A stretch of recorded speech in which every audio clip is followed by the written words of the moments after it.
Clasificación B, bajo supervisión de un adulto.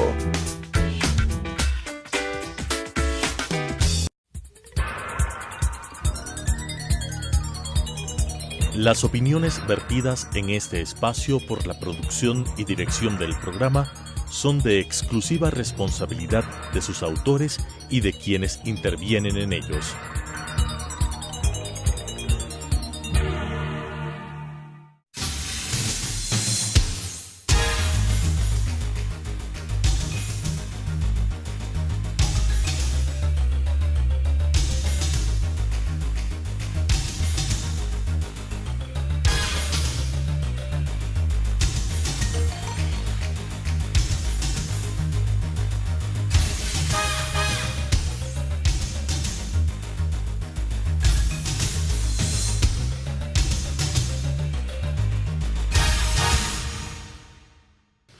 Bienvenido a Debate Jurídico, el programa del Colegio de Abogados de Pichincha, que vamos esta semana a tratar un tema que ha causado escándalo, llamemos, en todo el país y que involucra nuevamente a Alianza País, cuando indudablemente esta organización fue dirigida por Rafael Correa.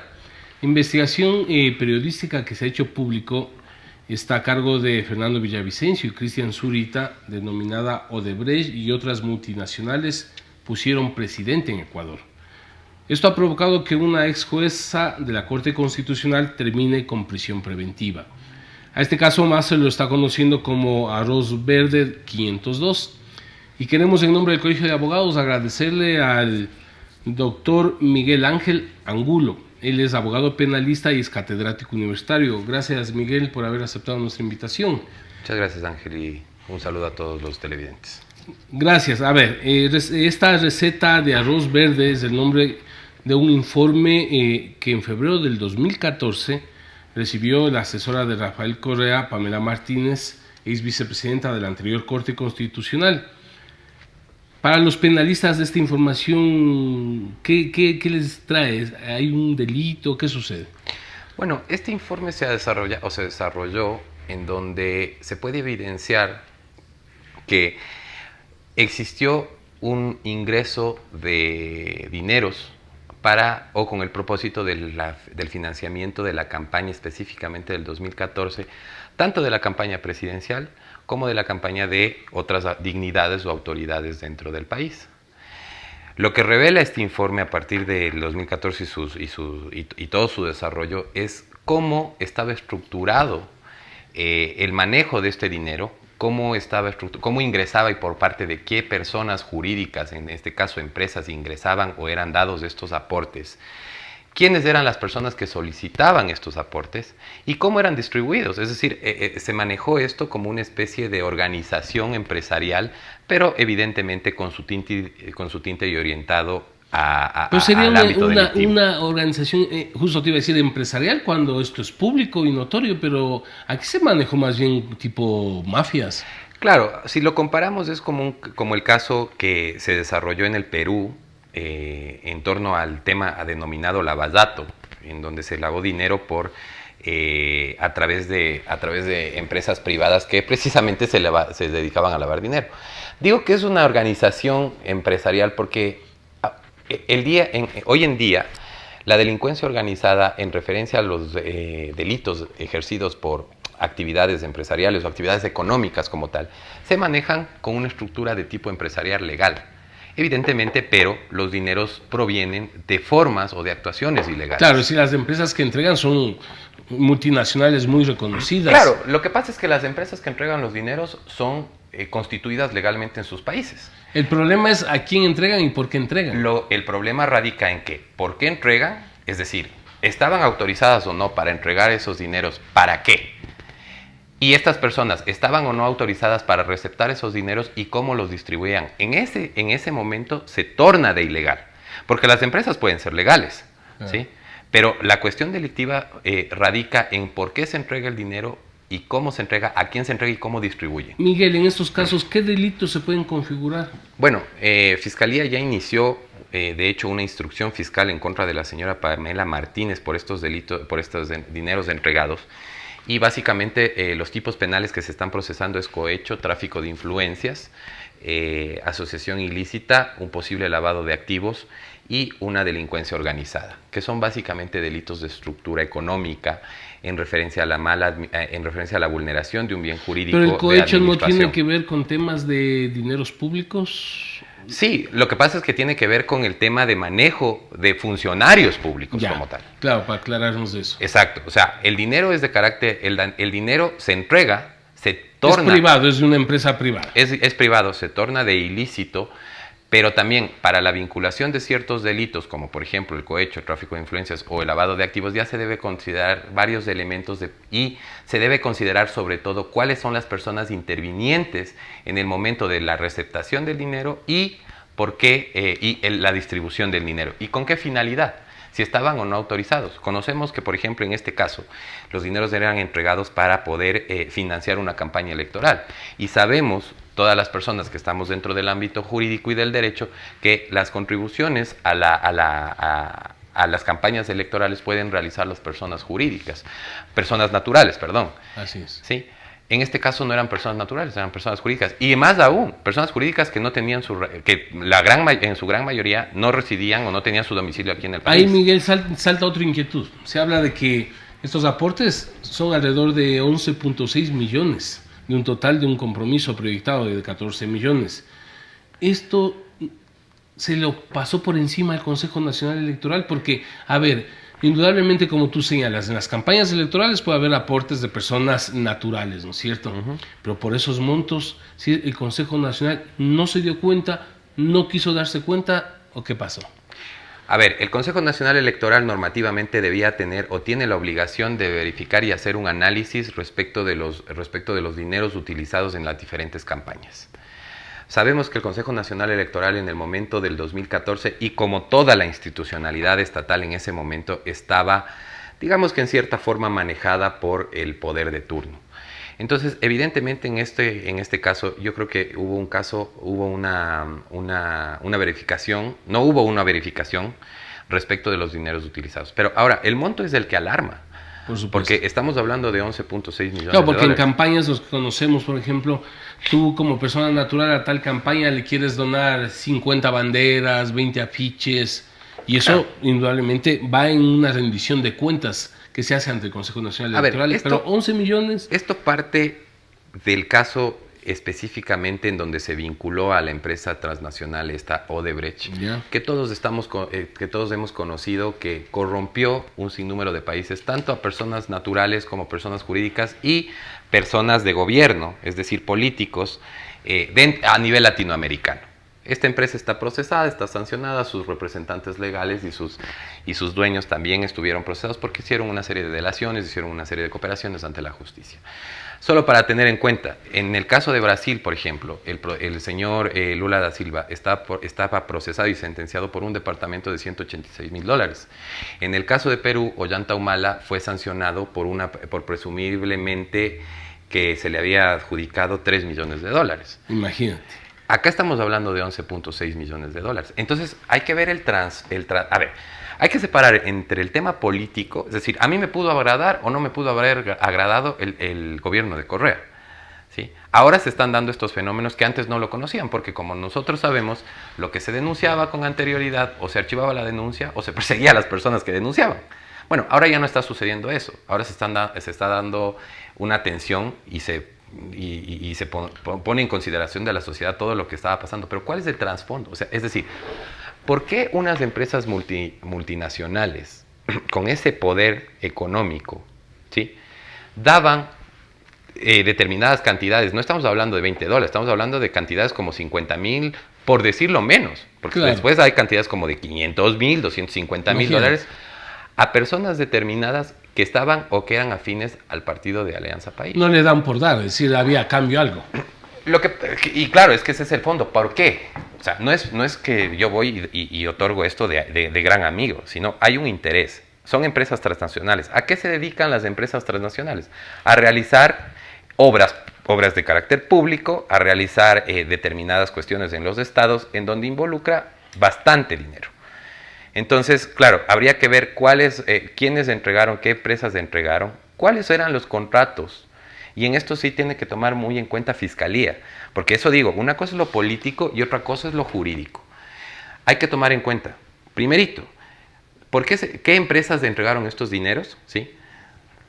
¿Qué contratos públicos o qué contratos fueron adjudicados en su momento, antes, en ese momento y después, si es que tienen que ver estas empresas en relación... Claro, es decir, dieron el dinero a cambio de una relación con un contrato que el Estado le iba a dar a esa empresa. Yo no estoy asegurando eso, pero puede haber sido... Pero debe entrar en investigación. Debe investigarse eso, debe investigarse. ¿Qué contratos había antes? ¿Se entregó el dinero a partir de tales fechas? ¿Qué contratos se adjudicaron durante y después? Es decir, establecer ese vínculo. Si había una relación de Estado o de Brecht en este caso, por ejemplo, en épocas de la campaña de 2014. Exactamente, tal cual. Y también verificar el tema de cómo va a procesar, porque miren, eso es un nuevo reto ahora en el país. ¿Cómo se va a afrontar las formas de procesamiento a estas actividades de carácter delictual? Porque tenemos una estructura, ya no es el A mata a B. O sea, ya no es el homicidio simple, ya no es el cohecho simple. Tenemos una estructura generalizada dentro del poder, dentro del gobierno. Una estructura, Miguel, a tal punto que utilizaban claves, códigos como esto de arroz verde. Es decir, por eso yo te decía hace un momento, tipo esos grupos mafiosos, ¿no es cierto?, que utilizan claves para despistar, llamémoslo así, o entenderse para, en este caso, gestionar contribuciones al partido de gobierno. Bueno, no tan estructuradas y no tan inteligentes, porque al supuesto líder, que respecto de la investigación se dice que es Jorge Glass, le ponían JL.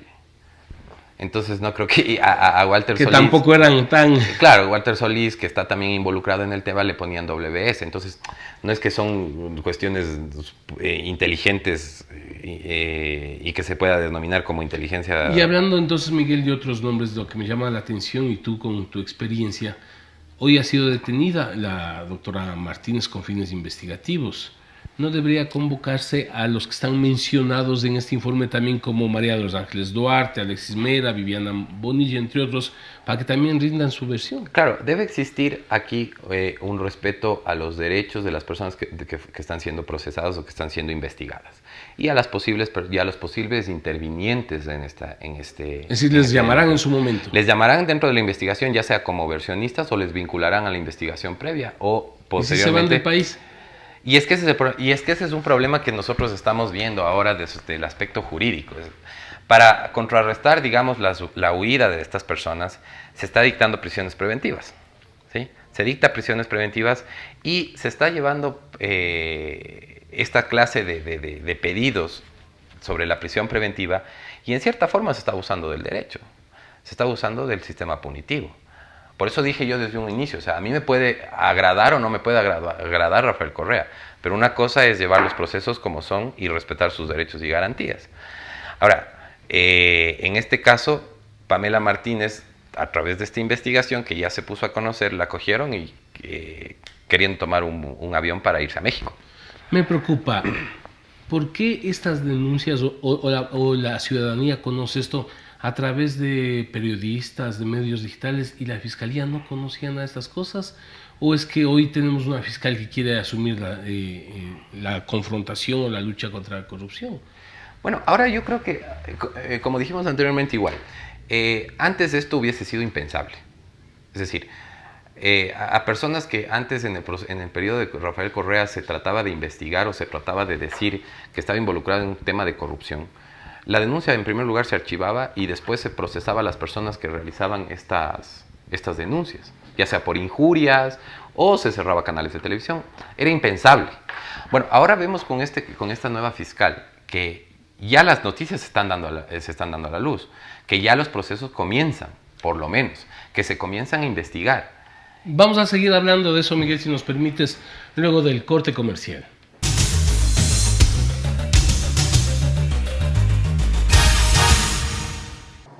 Adriana, cancélame todas las reuniones. No voy a ir a la oficina. Estoy con una jaqueca que no aguanto. ¡El jefe no viene!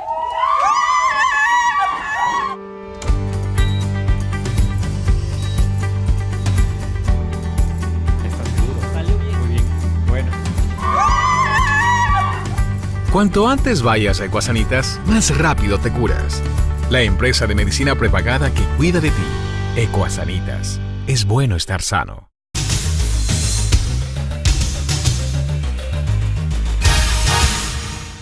Continuamos con Debate Jurídico, el programa del Colegio de Abogados de Pichincha. Quienes nos sintonizan a partir de este momento, quiero contarles que estamos analizando con nuestro amigo Miguel Ángel Angulo, quien es abogado penalista, catedrático universitario, el tema que está escandalizando pues a la política y al derecho en nuestro país, que es el caso Arroz Verde 502, que está trayendo una cola bien larga respecto al involucramiento de otras personas que fueron parte del gobierno de Alianza País en la década anterior. Tú señalabas algo y entonces si quisiera hacer una comparación, ¿cómo es que a Lula da Silva lo sentenciaron por 189.000, a Humala por $3 millones, le llevaron a la cárcel? En este país 11 millones no pasa nada, es decir, cogen avión, se van. Entonces, ¿aquí qué sucede? ¿Cómo está actuando este tema de la Fiscalía? Comentábamos extra programa. ¿Es necesario inmediatamente la prisión preventiva o no?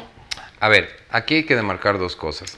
En primer lugar, el tipo penal por el cual se quiere procesar. Y esto sí ya se ha debatido ya respecto del ámbito jurídico como tal. Nosotros acá tenemos varios delitos que se pudieron o no se pudieron haber cometido. Hablemos presumiblemente, ¿ya? Así es.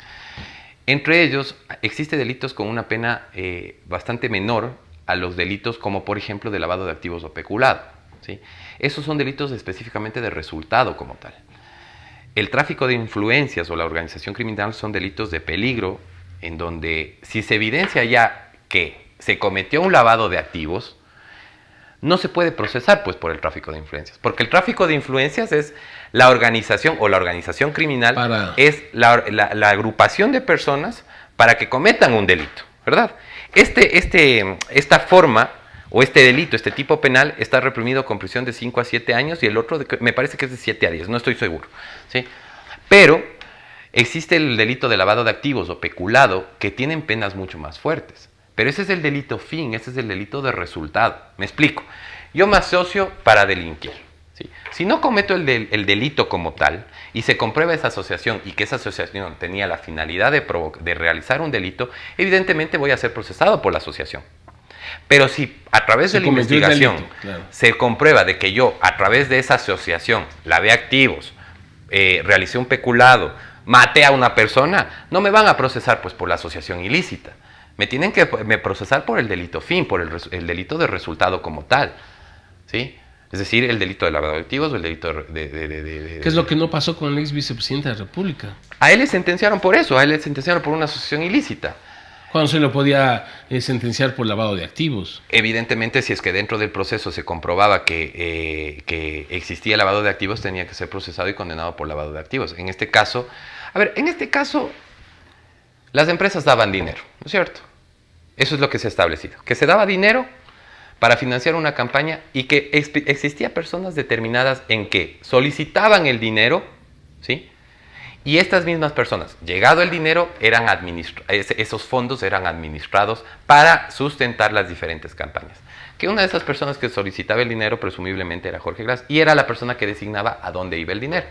La supuesta administradora de cómo se realizaba o cómo se distribuía esta plata era la señorita supuestamente de demostrarse Pamela lo que Martínez. tú acabas de decir, entonces se le podría seguir también a Glass un nuevo proceso. Se podría seguir un nuevo proceso y en esto hay otra confusión también. O sea, ¿cómo es lo que pasa es que estas estructuras de carácter criminal, se podría decir, ya enfrentan, no solo dentro de lo político, para ver qué desgastado estaba la institucionalidad del Estado en ese momento. O sea, decir, ¿en qué fallamos? ¿Sí? Como institucionalidad, como Estado, sino que a la vez representa un reto para los juristas, un reto para los abogados, un reto para los jueces y un reto para los fiscales. Porque la normativa está, o sea, no pueden venir a decir que la normativa no me da para procesar esta clase de conductas. La normativa te da. El problema es el desconocimiento que se tiene para aplicar esa normativa. Vamos a ponerlo en términos técnicos de qué se debe conocer para poder procesar estas cosas. Primero, formas de autoría y participación, ¿sí? Esto era existe aquí una responsabilidad por autoría mediata, por dominio de organización o por aparatos organizados de poder. ¿Existe acá O se lo podría hacer por delitos de infracción de deber. Uno. Segundo, el tema de aplicación de concurso real e ideal de infracciones. ¿Puedo aplicar yo en determinado caso el concurso real o ideal de infracciones? 3. ¿Cuándo aplico o cuándo proceso e investigo por el delito de resultado o los delitos de mera actividad? Lo que explicábamos anteriormente. Asociación ilícita, lavado de activos. Todo eso tiene que considerarse. Ya no es de eso como yo siempre digo, el A mata B. No, acá existía una estructura. Y debe comprobar Fiscalía la autoría mediata por los aparatos organizados de poder. ¿Qué responsabilidad tienen las empresas que dieron el dinero? Porque estamos hablando de quienes recibieron, los que distribuyeron.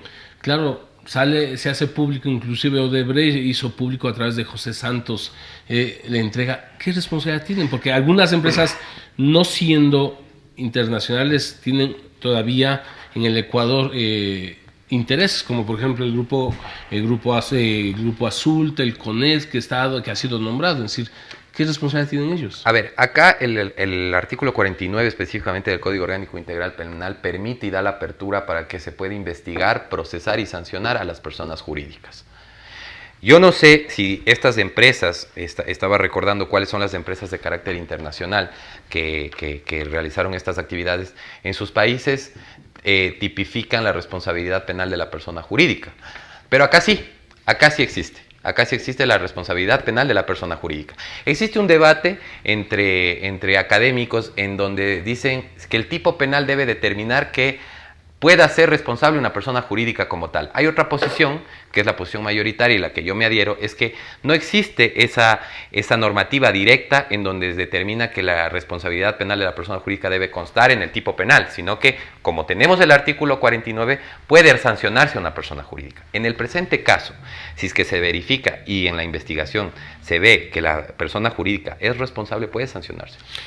Fernando Villavicencio señala que Correa era el chef de Arroz Verde. Es decir, ¿conocía Correa de esto? A ver, justamente a eso me iba. Acá, como lo he repetido varias veces en esta entrevista, no es el A mata B, ¿sí? Es una organización, ¿sí? En esta clase de organización, trasladémoslo a temas o a términos técnico-jurídicos. Esta clase de autoría y participación, y cuando hablo de autoría y participación, hablo de intervinientes en el hecho delictivo, se lo ha tratado desde la doctrina como tal, y en eso tienen que ahondar los jueces y los fiscales, en autores mediatos por aparatos organizados de poder o autores mediatos en dominio de organización. ¿Qué quiere decir esto? Que existe una organización con orden jerarquizado, ¿sí? En donde una persona, digamos que es el líder de la organización, pero que todos contribuyen a la realización del hecho delictivo, que todos son fungibles en la realización del hecho delictivo. Y por las características del ex presidente de la República, no creo que no haya conocido, cuando era indudablemente, repito, por su personalidad, todo pasaba por conocimiento de él. Bueno, la aplicación más fehaciente del Estado soy yo en Ecuador era Rafael Correa. Ese leviatán que alguna vez escribió Hobbes, en donde el Estado tenía ojos en todo lado y que por eso nos brindaba seguridad, era Rafael Correa. Que él era la función judicial, que era de todo. Exactamente. Entonces, a ver, una cosa. Acá la defensa de los procesados se ha determinado. Acá va a tener mucho trabajo la defensa y la acusación, porque son términos desconocidos. La defensa para establecer argumentos de defensa técnicos. Ya no es una cuestión de así nomás. Y la acusación también. Entonces, acá, ¿cuál ha sido el argumento de defensa de todos estos procesos de corrupción? Encuéntrenme en $1. O verifiquen en mis cuentas, yo no tengo plata. ¿Cierto? Ese ha sido el argumento. Eso han dicho todos. Pero acá hay otra cosa. A ver, acá hay un dominio de organización. Existía un líder. Existían muchas personas que encabezaban esa organización. Existía personas fungibles en donde se podía sacar a una o a otra e iba a ser exactamente lo mismo. El dominio como tal, y eso en ya términos jurídicos, ¿sí? El dominio del hecho como tal, en la realización del hecho delictivo, no se va enfocado a la persona que entregó la plata o recibió la plata. El dominio como tal de ese hecho radica en esa organización como tal. ¿El papel de la UAF aquí? Bueno, la UAFE ahora es una unidad bastante estructurada dentro de la Fiscalía General del Estado. Que antes estaba inclusive dirigida por el actual fiscal. Sí, y la fiscal general entiendo yo que tiene mucho conocimiento sobre procesos investigativos. Sí, eso puede ayudar para que continúe su Evidentemente, la UAFE tiene conexos con todas las entidades bancarias, con todas las entidades financieras, con todas las entidades que manejen dinero en el país. Entonces, claro, ahora el problema de estas situaciones o de estas características de delitos es seguir el rastro del dinero. Porque ese es el problema. O sea, se vuelven expertos. A eso iba. La UAFE debe haber estado investigando estas denuncias para poder contribuir a determinar la vía de los dineros. Y eso era el punto que topamos en primera instancia. Miren ustedes, a ver, de las personas de acá, de las personas que están siendo procesadas o investigadas acá o que se llamarán a rendir versiones, ¿qué empresas tenían en ese momento? ¿Qué empresas tenían en ese momento? Si aportaron a la campaña, si no aportaron, ¿cómo fueron beneficiadas por parte de... Bueno, no beneficiadas, si es que se adjudicó o no se adjudicó contratos como tal. Si es que esa adjudicación de contratos siguieron los procesos de licitación y la adjudicación en legal y debida forma. Como, por ejemplo, la doctora Pamela Martínez llega a ser jueza de la Corte Constitucional. ¿Cómo pasa todas estas cuestiones? Claro, tiene una relación. Porque, a ver, ahí hay una cosa. A ver, yo doy dinero, bacán, chévere. Yo doy dinero a una persona. Asumamos de que es verdad el informe de 1000 hojas. Yo doy dinero para financiar la campaña de Correa, ¿no es cierto? Me piden $500,000. ¿Sí? ¿Para qué? Para que uno haga chompas, para que otro haga gorras, para que otro arme la logística, para que otro arme la comida. Esas gorras hace una empresa. Ojo, esas chompas hace otra empresa. Esa comida vende otra empresa. Veamos de quién pertenecen esas empresas también. Ahora, yo te quiero insistir, todo se conoce por los periodistas, por los medios de comunicación. La Fiscalía ha viajado a Brasil, se ha reunido con funcionarios, pero me preocupa que nada ha salido de la Fiscalía y siempre actúa luego de que se hace público a través de otros medios. Sí, yo creo que, a ver, ahí Fiscalía debe ser bastante... Se está cuidando mucho también, de hecho. Esa es mi preocupación. Se está cuidando mucho se debe entender. A ver, la única persona que, digamos, le dio la cara al procesamiento de delitos de corrupción en su momento, cuando el aparataje estatal o el manejo del Estado y de sus poderes era tan fuerte por parte de Rafael Correa y sus acólitos, la persona o el fiscal que sacó la cara o la fiscal que sacó la cara fue Diana Salazar. Y eso es innegable. Es decir, debemos tener plena confianza que ahora van a... No sé si plena confianza.